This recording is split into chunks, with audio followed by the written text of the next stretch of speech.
Hola a todos, bienvenidos y bienvenidas a la cuarta temporada de Vidas Creativas, un podcast increíble donde te descubrimos personas extraordinarias que han utilizado la creatividad como forma de vida. Hoy tenemos un invitado de excepción, José María Barbat, presidente de Sony Music Iberia, España y Portugal. Muchas gracias por invitarnos al Estudio 5020 de Madrid. Estamos felices, la verdad. Y antes de lanzarte preguntas, vamos a situar a los oyentes en qué es el negocio de la música. La industria musical representa más de 1.000 millones de euros y está dividida en tres bloques.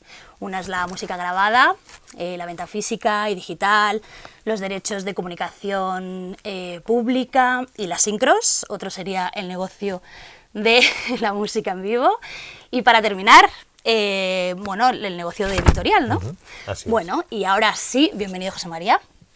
Muchas gracias, de nuevo. ¿Qué es para ti la creatividad? Ahí vamos con todo. Pues te decía antes de empezar que ni siquiera es mía la definición, pero se la oí un día a mi jefe y me pareció fantástica. Yo creo que es la manera de hacer las cosas diferentes, ¿no? O sea, es buscar cómo algo que durante muchos años o de forma repetida has hecho de una determinada manera, cómo puedes hacerla distinta y por lo tanto el resultado pues puede ser claro, es para, diferente. O sea, digamos que sería para cambiar algo que quieres, o sea, porque quieres cambiar algo. ¿O no? O no necesariamente, ¿no? Sencillamente porque te surge de forma natural hacer las cosas diferentes o distintas de cómo las has aprendido o de cómo te las han enseñado. Vale, ¿y crees que es innato o se puede aprender a potenciar? Bueno, es muy difícil contestar a eso, ¿no? Depende mucho, yo creo que de la disciplina en la que aportes la creatividad y muchas veces incluso es difícil pensar. Yo siempre me he considerado una persona muy poco creativa y cuando lo digo me dicen, ¿pero cómo dices eso? Pero si trabajas en una industria creativa y tu manera de pensar es muy creativa, ¿no? Claro, ¿y por qué piensas eso? ¿Es cierto? Porque al haber trabajado toda mi vida con gente tremendamente creativa, vale, y ver la excelencia en la creatividad, que es lo que nosotros perseguimos, ¿no? Contratando artistas y tratando de llevarles a su máxima expresión, pues te haces pequeño, ¿no? Y dices, bueno, yo soy un funcionario de esto, ¿no? Comparado con Rosalía, ¿no? Dices, esta señora o señorita, todo lo que hace es increíblemente creativo, increíblemente genial.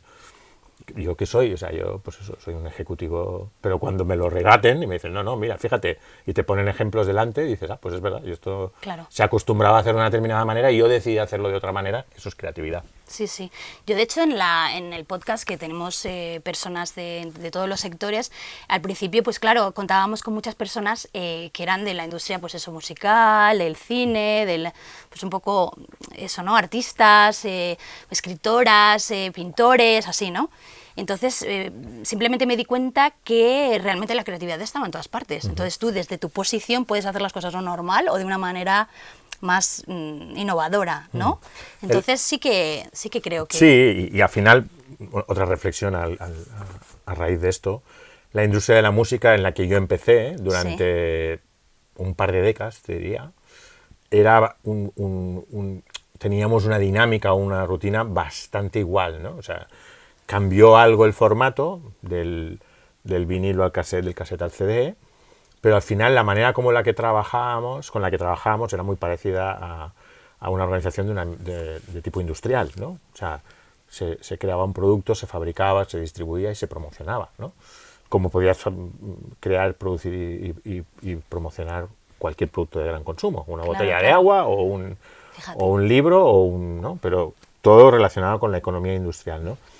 Y realmente esta última década bueno, ya son más de 15 años, si te fijas, la industria musical ha vivido una transformación digital tremenda que nos ha obligado a todos los que formamos parte de ella a revisar todo eso que durante décadas hacíamos de una determinada manera, pues decir, ostras, es que esto ya no tiene ningún sentido, ¿cómo me adapto, ¿no? Y cómo adapto todas mis estrategias profesionales a este nuevo ámbito, ¿no? Entonces, quizá la mayor creatividad aplicada en el negocio de la música ha sido adaptarnos al cambio, adaptarnos a la transformación del negocio. Pero antes de entrar en el negocio de la música, a mí me gustaría saber de dónde vienes, cómo empezaste, cómo llegas a ser el presidente de Sony Music.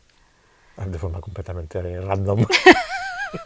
O sea, no puede ser, no me lo podría creo. decir, bueno, yo tenía un plan, tenía una carrera No, pero planificada. ¿dónde naces?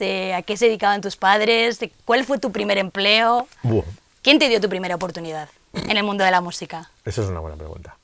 Bueno, yo nací en Barcelona y en mi casa siempre la música ha estado presente porque mis abuelos eran melómanos, o sea, en mi casa siempre había un tocadiscos con música clásica y mi madre tiene la carrera de piano, aunque no practicó, o sea, desde que yo tengo uso de conciencia no la he visto nunca tocar el piano, pero había un piano y ella dice que tiene la carrera, o sea que será verdad.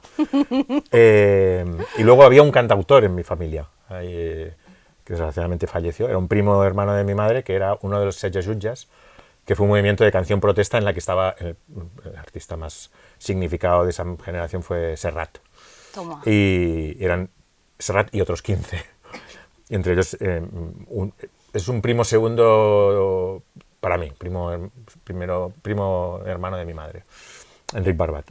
Esa es la relación con la música que yo tuve. Yo empecé a estudiar Derecho porque me obligaron, porque no Era la tenía carrera. ningún tipo de vocación. Exacto. Sí, porque saqué buenas notas, yo quería hacer turismo, quería hacer algo como más aventuroso o aventurero, y me dijeron, no, pero tú con tu currículum y tal. Entonces me puse a estudiar Derecho, me aburrí soberanamente, y en el transcurso de todo eso hice la mili, y en la mili conocí a un chico que tenía un grupo.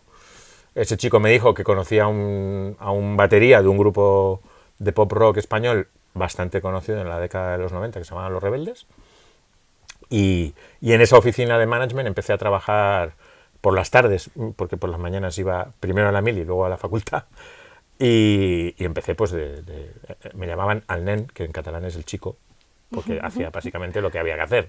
Sí, Llevar sí, cafés, hacer fotocopias o lo que tocaba. ahí Y ese fue empezaste. mi primer empleador. El primer empleador fue el manager de Los Rebeldes de esa época. Ellos tenían también una compañía de discos muy pequeñita, independiente, un sello con el que editaban algunas referencias, entre ellas algunos discos antiguos de Rebeldes antes de su contrato, curiosamente con Sony, porque ahora el catálogo, la vuelta al mundo, ¿no? Y, Sí, sí.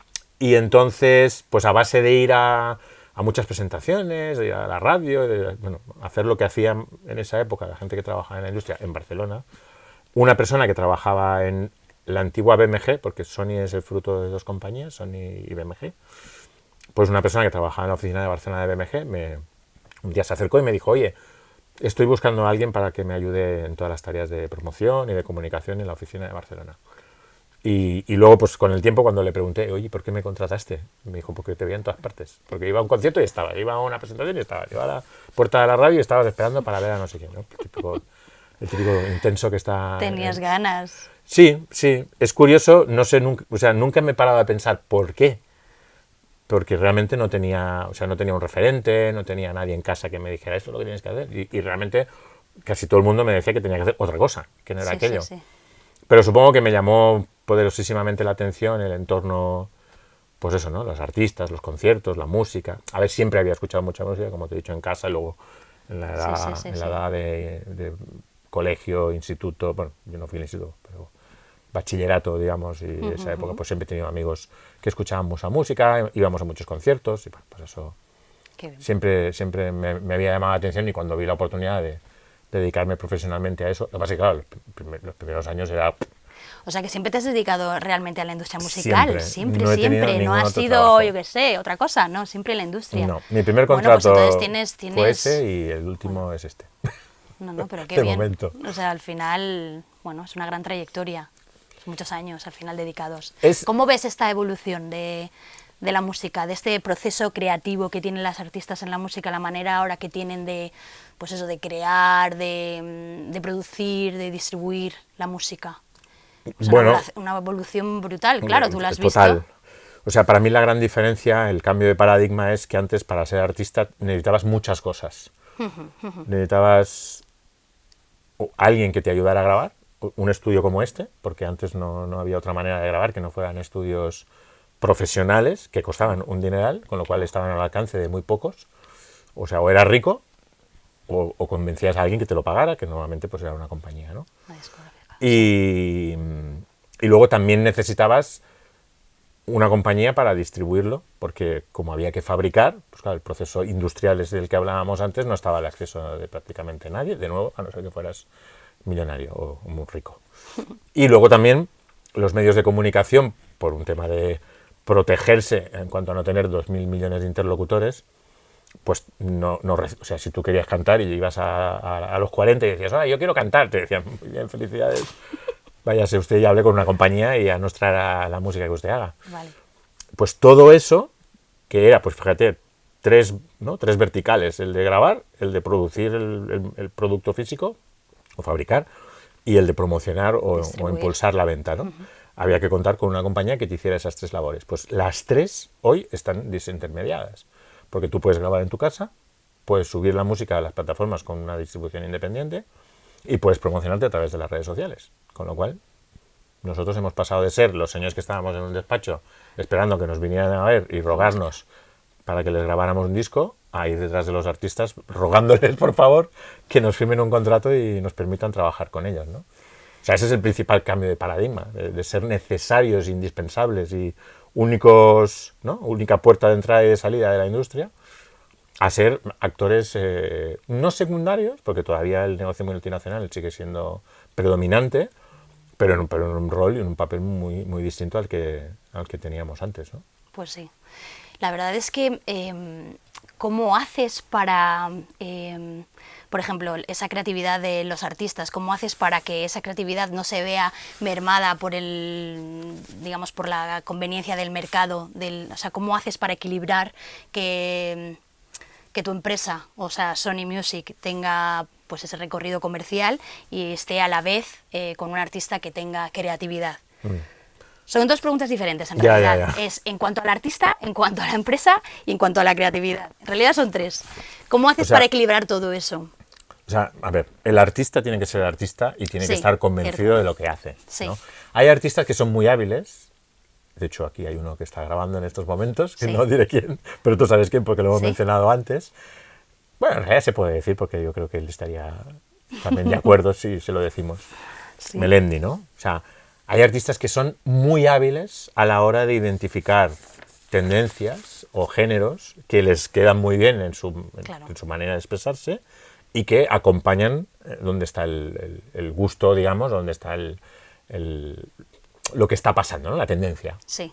Pero generalmente yo a un artista lo primero que le recomendaría es ser honesto y coherente con tu propuesta, ¿no? O sea, si tú quieres ser cantautor, sé cantautor.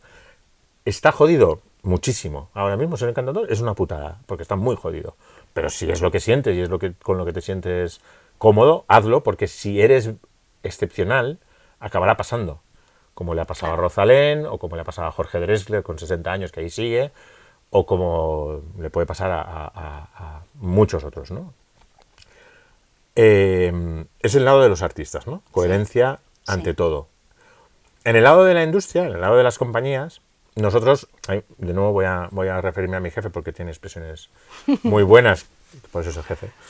Él es argentino y hay un paralelismo en el vocabulario argentino muy bueno, porque en Argentina a la nariz le llaman el naso, ¿no? Sí. Que es lo que nosotros llamaríamos el olfato, ¿no? O en inglés el gut, ¿no? El gut, gut sense. Sí, como que te sale. Exactamente, ¿no? Que es un poco lo que tradicionalmente ha alimentado la mística un poco de los ARs, ¿no? Y la gente que se dedica a buscar y a detectar el talento, ¿no? Que es el olfato artístico, ¿no? Desde oler o saber identificar dónde hay un artista, ¿no?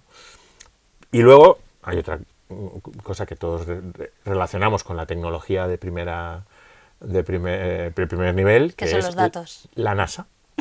La NASA. Bueno, sí, la NASA, claro. ¿No?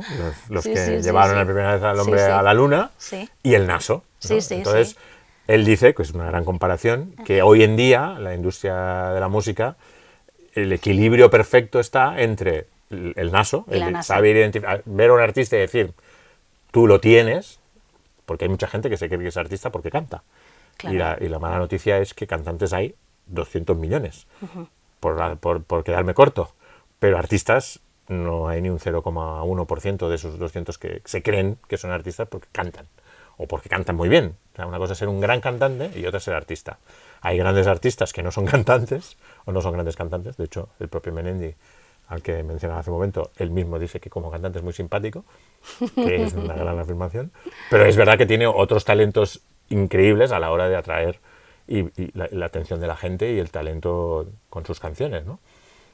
Y la NASA, en el sentido de saber ahora, con todas las herramientas que tenemos que nos proporcionan el negocio digital, pues métricas de consumo, ¿no? Impacto en determinadas audiencias, engagement, ¿no? Una serie de parámetros que analizamos con nuestros equipos de Business Analytics que nos ayudan a tomar decisiones que no son solo las que tomábamos antes basadas en el naso, en el olfato, en el gut instinct de los ingleses, sino que ahora pues las podemos apoyar con números. Pero tiene que ser, pues eso, personas o artistas que tengan pues esos números detrás. Hay muchos que no los tienen de momento. ¿Qué cualidades tendrían que tener los artistas para que entren aquí en Sony Music?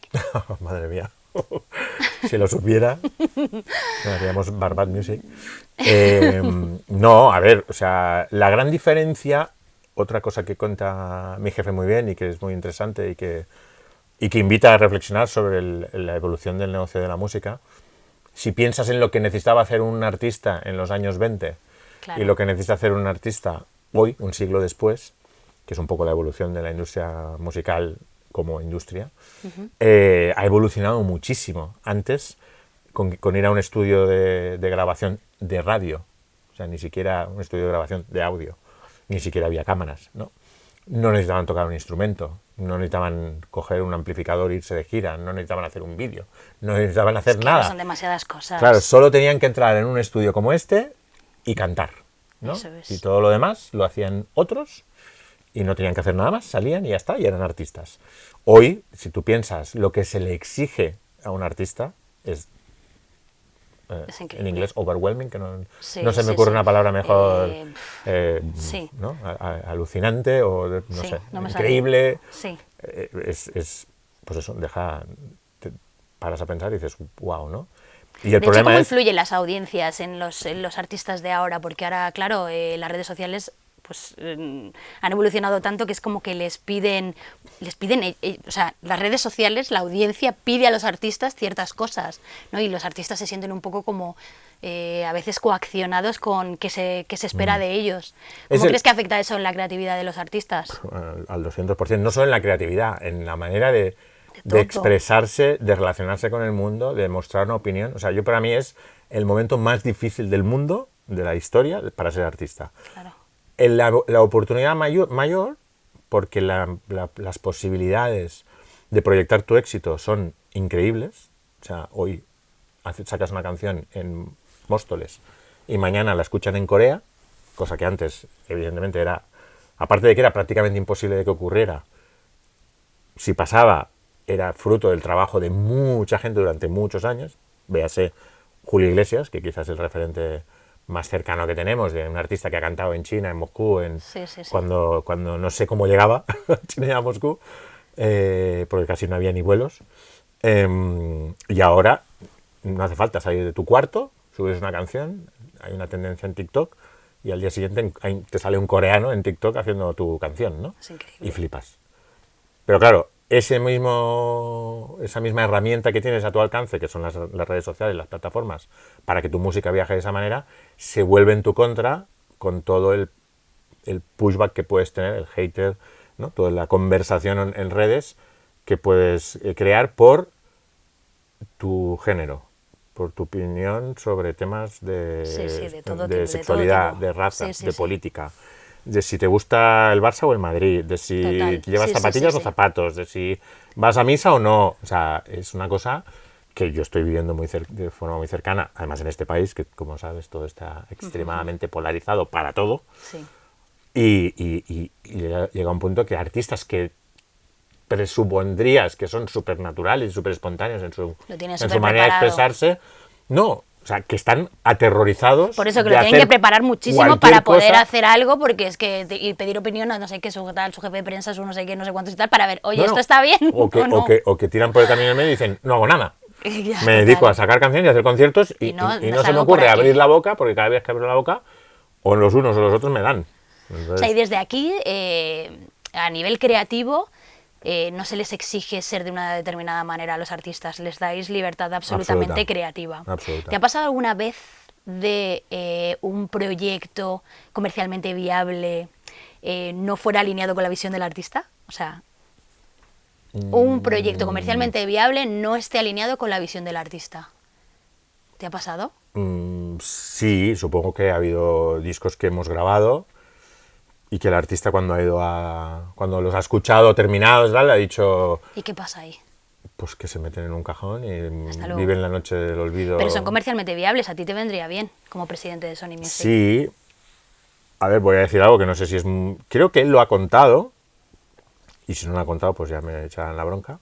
Pero Tangana, antes del madrileño, tenía un disco de música latina. Me suena, lo ha contado. Me Tiene suena un disco de muchísimo. música latina que está grabado. Y Me que suena debe muchísimo. estar... Esos másters deben estar en Claro, algún es que lado. esta es la casa de Rosalía y de C. Tangana. Yo creo que puedes estar muy orgulloso, Sí, ¿no? lo estoy. Estás muy orgulloso. ¿Qué estoy. proyecto musical o qué álbum te ha llamado muchísimo la atención en cuanto a creatividad? Que tenga un enfoque creativo absolutamente brillante que hayas dicho, wow, Hombre, mal querer. mal querer, ¿no? Vale. Sí, claro.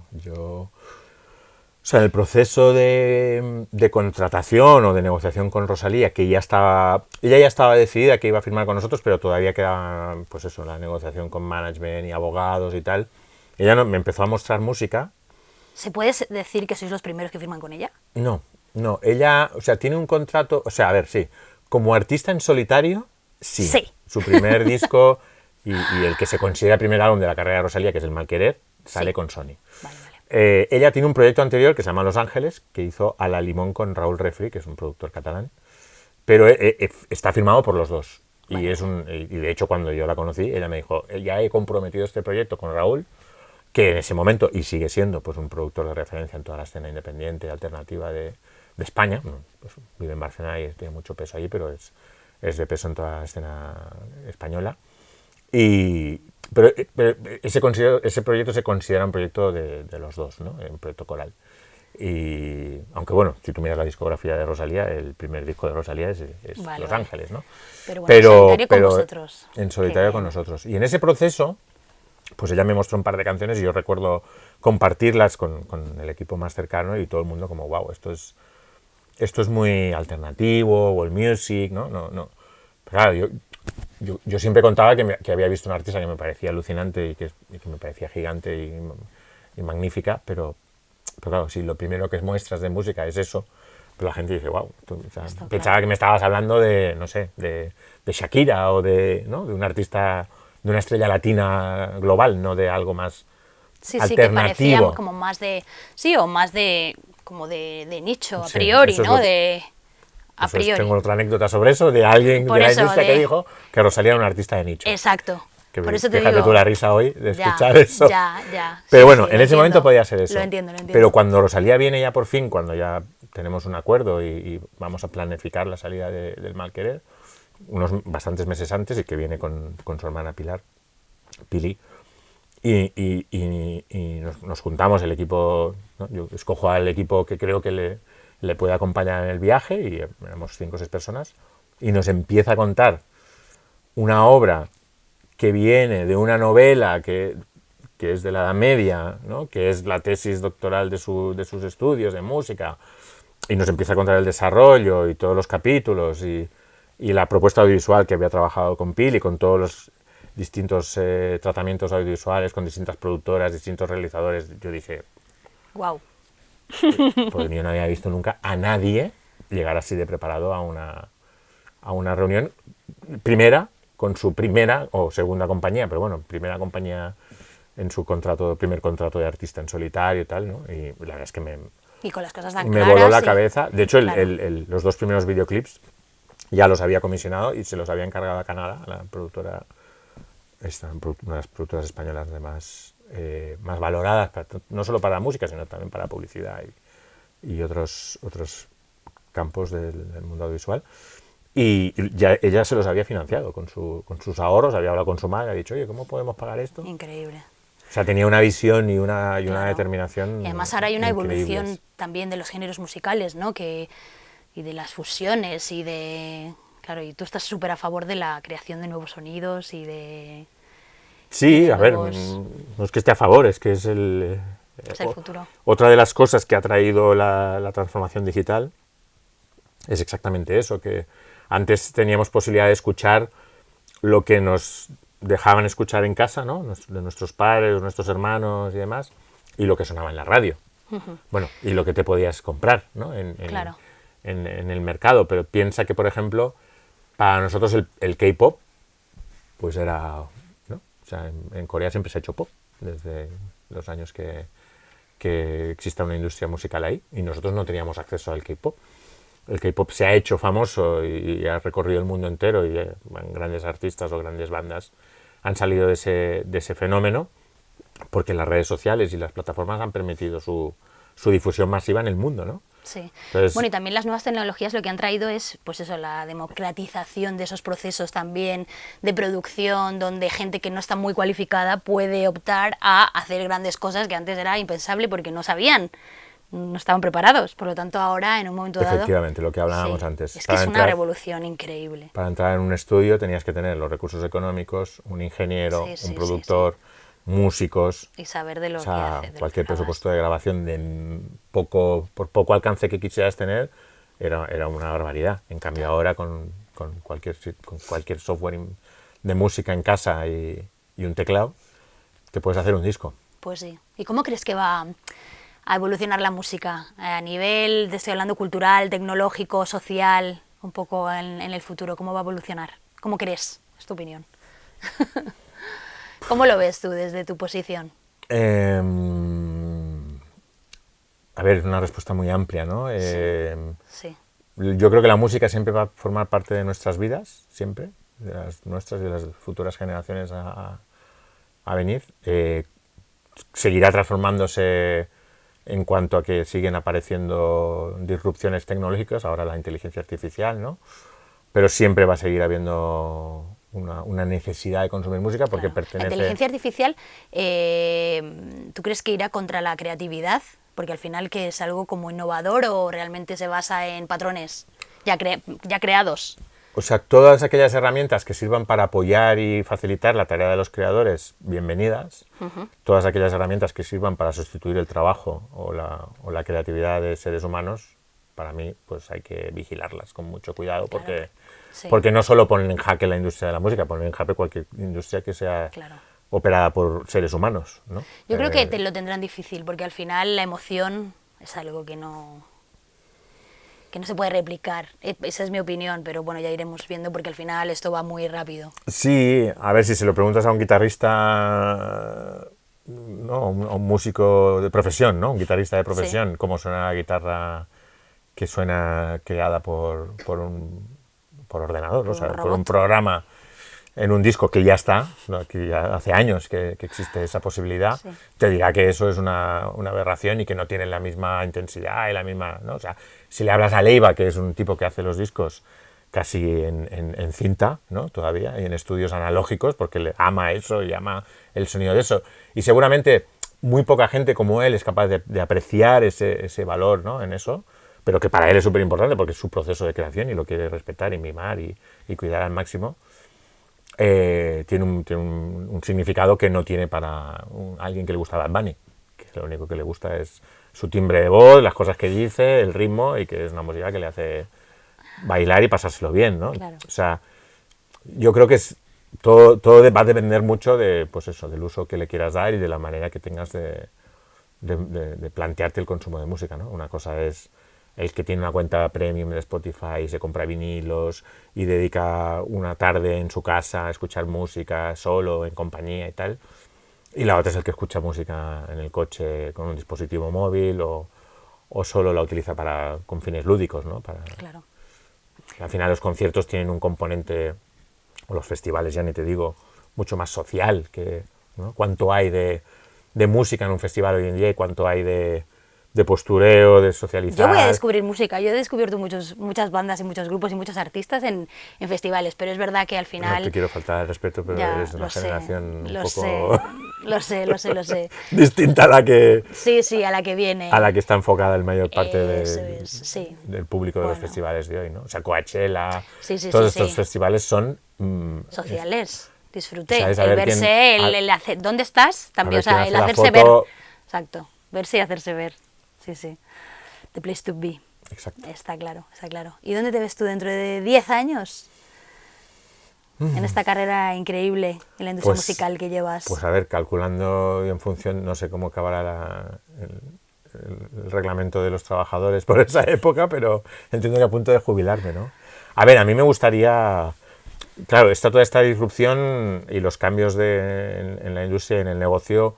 Pero tiene que ser un reto, ¿no? Constante, porque día a esto día. no para. Día a día, día a día. Sí, sí, es lo que te decía. Antes tenías la sensación de que todas las semanas ibas a hacer prácticamente lo mismo y que los meses se repetían, ¿no? Y lo único que cambiaba era la estacionalidad de las temporadas, cuando venía la campaña de Navidad, porque en Navidad se vendían muchos discos, y el verano, que era una época más lúdica de los conciertos y las canciones de verano. Pero ahora esto es... O sea, los cambios en la industria, en la transformación que vivimos, ya no es ni siquiera de meses. O sea, ya es semanas. Aparecen noticias, cambios, nuevos deals, nuevas apariciones de factores que cambian el ecosistema y que te obligan a corregir el rumbo, ¿no? Entonces es muy difícil pronosticar con la velocidad a la que va todo. Es difícil pronosticar dónde vamos a estar en un año. Imagínate en 10. Mi ambición, pues hombre, como he dedicado toda la vida a esto, pues me gustaría seguir relacionado con la industria, sí, en la labor que sea, que pueda aportar mi granito de arena, pues de oficio, de experiencia, de pasión por lo que hago, de pasión por los artistas y por su música, y poco más, y que pues alguien me quiera pagar un justo y precio por eso. Qué bien. Pues no te conozco muchísimo, pero vamos, lo que te conozco, la verdad es que se nota que tienes esa pasión y Muchas esas gracias. ganas de hacer, pues eso, la música más grande y de cuidar artistas y que los artistas lleguen, pues eso, cada vez más gente. La verdad es que se nota. Hay una cosa yo creo que eres más creativo de lo que piensas. Eso es lo que todos me dicen, pero bueno, igual también hay un rol de esto Muy creativo. ¿cómo es? El falso humilde, ¿no? El falso modesto. Sí, sí. Iba a decir una cosa que se me ha olvidado que es muy importante, que de la misma manera que todo este negocio de hoy nos ayuda a que la música viaje más y mejor que nunca, es una oportunidad increíble para los artistas de este país para también tener horizontes y metas que hace unos años eran impensables, ¿no? Sin duda. Entonces ahora es muy fácil, o bueno, relativamente fácil, soñar como Rosalía, como Tangana, o como Nati Peluso, o como toda esta generación de artistas que han conseguido derribar barreras, cosa que antes solo parecía estar al acceso de muy pocos. O de artistas anglosajones o americanos, ¿no? Bueno, de Inglaterra o de Estados Unidos, pero anglosajones, o de grandes mercados latinos, ¿no? como México, países muy grandes que evidentemente tenían mucha más influencia. Pero bueno, eso, a pesar de que hace muchos años que ocurre, porque ya te digo que he mencionado a Julio Iglesias, a Alejandro Sanz, La Oreja de Van Gogh, Serrat, Sabina. Sí. Hay muchos casos de artistas que llevan muchos años de éxito por toda América Latina, pero las posibilidades que hay ahora la ambición o el reto o la ilusión que supone poder pensar de decir, oye, pues igual que lo ha conseguido Rosalía, lo podrán conseguir otros artistas nacidos y vividos en España, pues es alucinante, ¿no? Es sentirte Zimbabue, ¿no? De repente. Pues sí. Qué bien. Pues te agradezco muchísimo tu ratito de hoy. A vosotros. Y también me gustaría agradecer a Nanda de Carlos también, que ha propiciado este encuentro, siempre.